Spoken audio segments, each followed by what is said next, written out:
Salut les gars, on se retrouve pour une vidéo karting pour parler de la 6e manche du championnat NARC auquel je participe.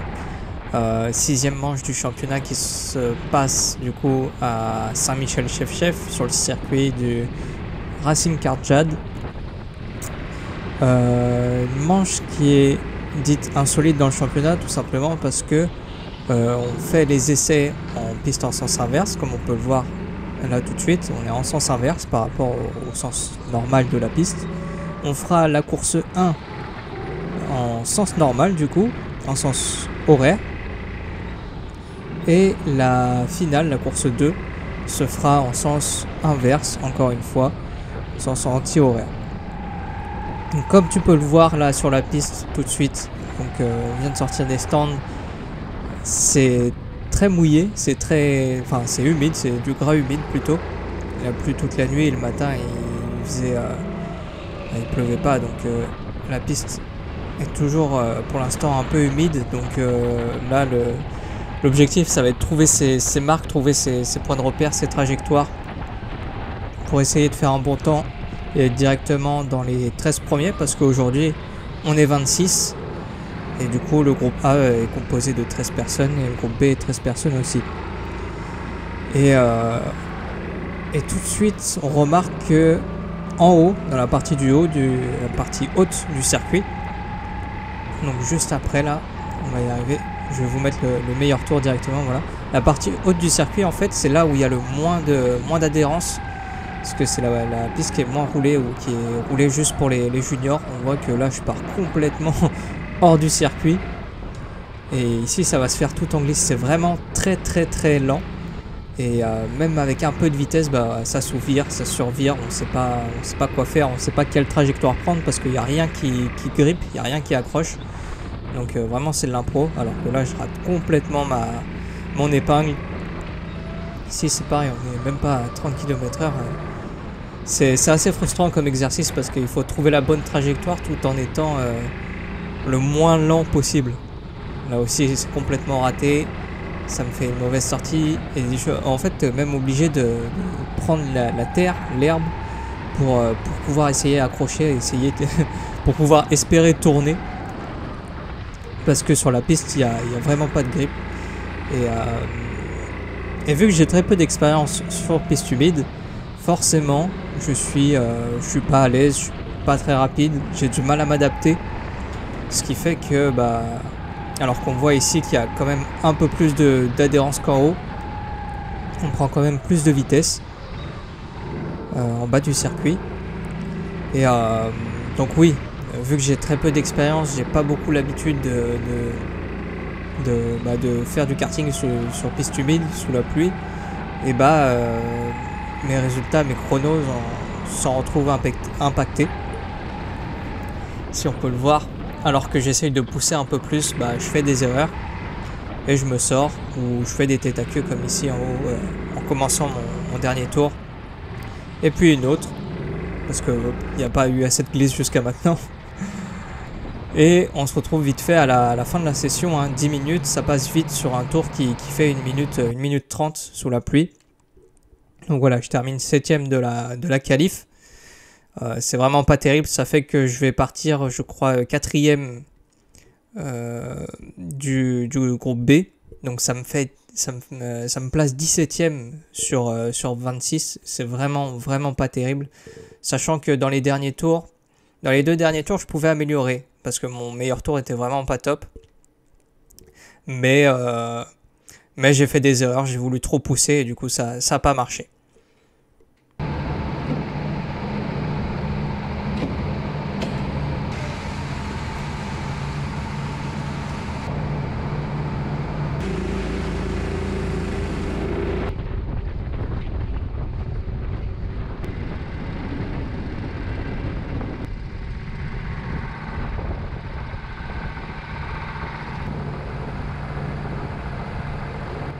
Donc c'est parti pour la course 1, 4ème, on va essayer de prendre un bon départ. C'est parti, pour 9 tours on gagne directement une place dès le départ.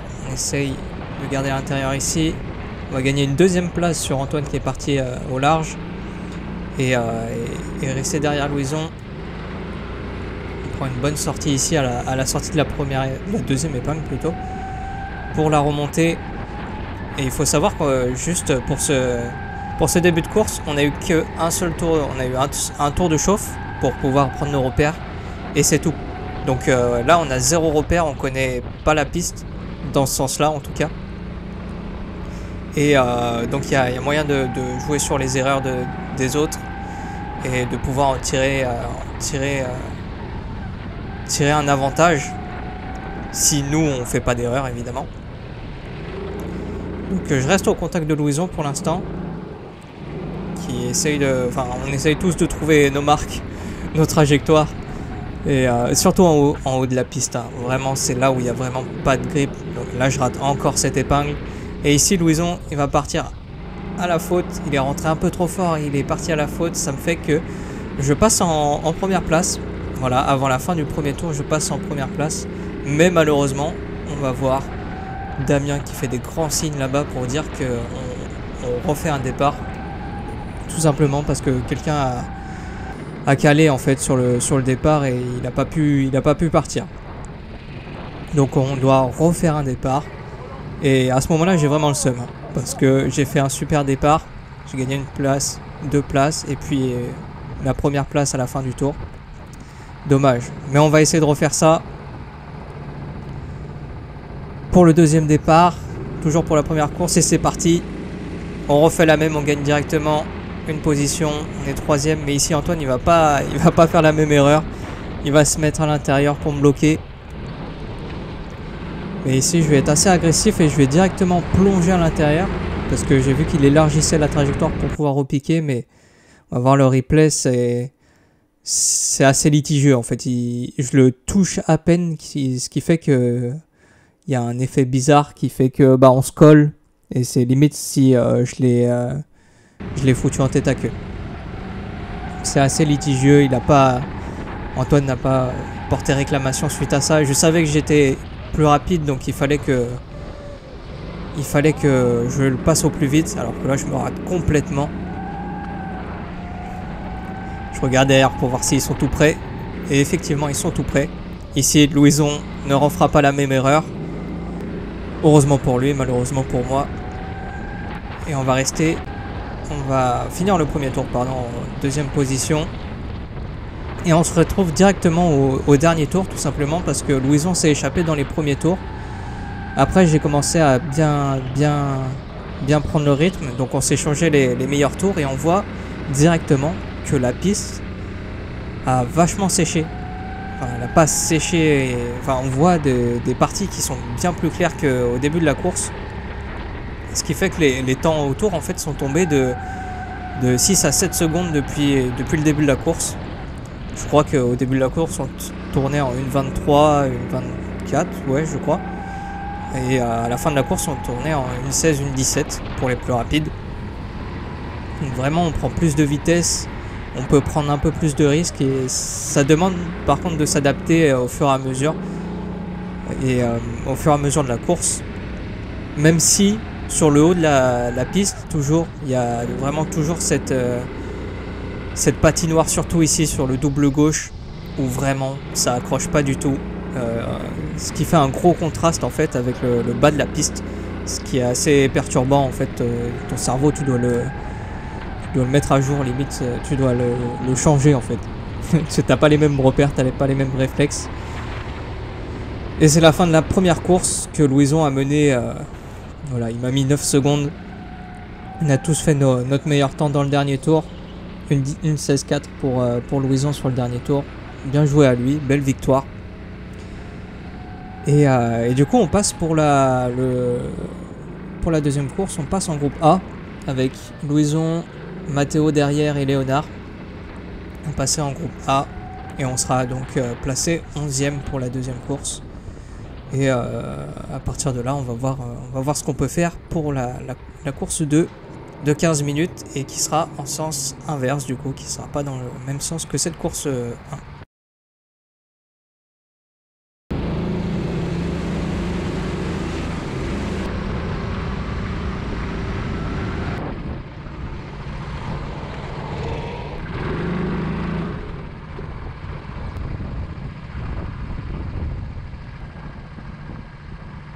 Voilà, on se retrouve pour la course 2.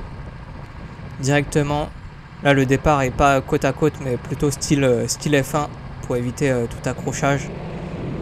Et ici, dès le départ, je vais gagner une place sur Louison qui était à ma gauche.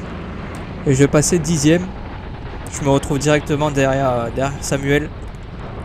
Alors que devant, ça se chamaille un petit peu pour trouver sa place. Et on voit tout de suite que, enfin, on le voit visuellement que la piste est sèche maintenant, sauf ici. Dans le dernier gauche ici, là, ça s'ouvre encore pas mal. Donc, faut faire attention au fur et à mesure de la course. Alors qu'ici, voilà, j'ai été un peu mieux dans l'épingle et je me suis faufilé pour voir ce que ça donnait. Ça n'a rien donné. Et pour l'instant, je reste derrière Samuel. J'ai l'air d'être un peu mieux sorti ici. On va voir comment ça freine ici. Ouais, j'ai freiné un peu plus tard. Un petit bump. Rien de grave, alors que ici, Samuel tente l'extérieur ici. Sur Nicolas. Je rate complètement encore ma sortie sur cette épingle. Et ici, attention, Samuel va tenter un dépassement. Et réaction en chaîne, je me prends les autres derrière. On va revoir ça au ralenti. Nicolas prend un peu plus large et du coup il s'est dit je tente ma chance. Malheureusement il ne l'a pas vu. Et directement après réaction en chaîne comme j'ai dit. Moi je bump Samuel, pas le temps de réagir. Et les autres derrière moi non plus. Puis après il va se décaler à droite pour attendre Nicolas. Et le laisser repasser. Mais moi ça me fait 2 places en plus. Du coup 8e. Et je pense que j'ai un bon rythme, donc on va essayer de remonter sur les autres devant. Parce qu'ils ont l'air de se batailler un peu. Donc on va essayer d'en profiter et de lâcher le petit groupe derrière moi. On se retrouve... Oh là, j'arrive même plus à parler français. On se retrouve dans le 3e tour. Et je reviens petit à petit sur Raphaël, Marvin et c'est Michel devant. Surtout Marvin qui a l'air d'avoir un peu de mal.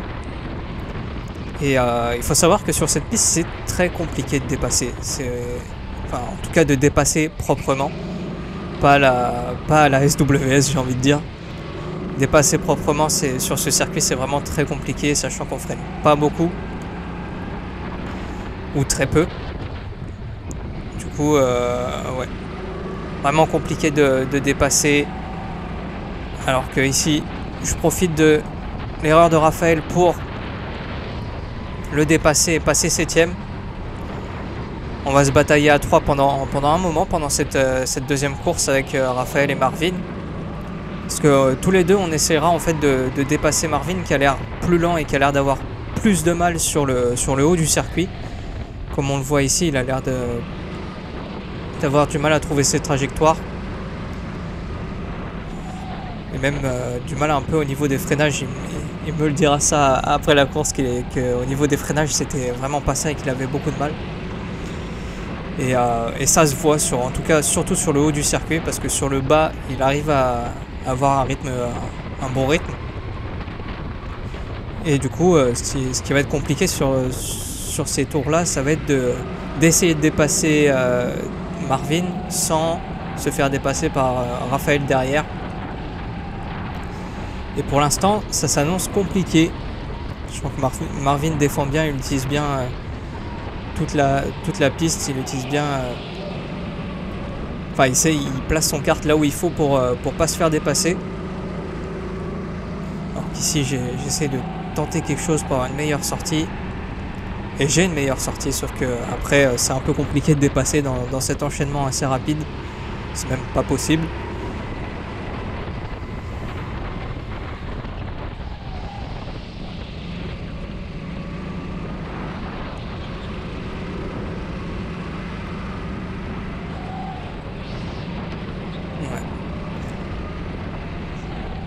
C'est assez compliqué, hein, vraiment. Alors que ici, Marvin se met en glisse, je vais tenter quelque chose et Raphaël va me dépasser derrière. À ce moment-là, je me suis dit, je sais que ça va pas forcément aboutir à quelque chose, j'ai peu de chances de le dépasser. Mais je me suis dit, c'est soit ça, soit je me fais dépasser par Raphaël.